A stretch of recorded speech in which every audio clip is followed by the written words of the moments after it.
And turning now to the presidential race, with just over 40 days until Election Day, both Vice President Kamala Harris and former President Donald Trump are ramping up their campaigning in swing states during the final stretch of the race.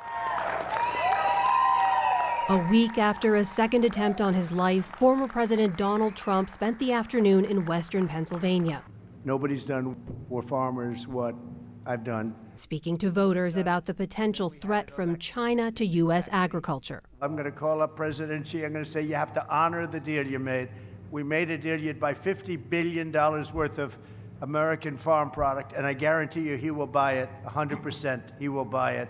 As Trump and Vice President Harris barnstorm battlegrounds just 6 weeks before Election Day, new polling from the New York Times and Siena College shows the former president taking the lead in 3 of those crucial states: Arizona, Georgia, and North Carolina, with Trump's 5-point lead in Arizona outside the margin of error.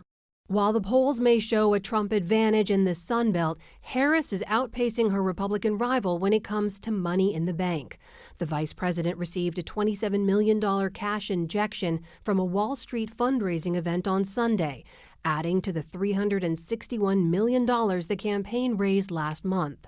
That same day, she also racked up 700 endorsements in a signed letter from both Republican and Democratic national security leaders, who called the choice between Harris and Trump a choice between, quote, democracy and authoritarianism.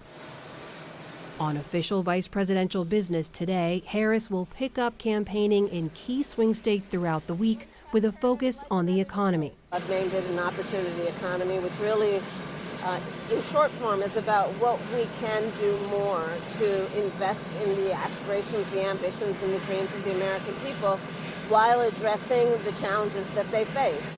The vice president also accepted an invitation from CNN for a second debate with Donald Trump, who swiftly declined the invitation at a weekend rally. It's just too late. Voting has already started.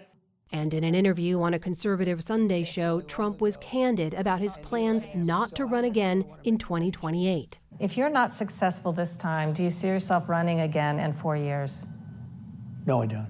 No, I don't. I think that will be it. I don't see that at all.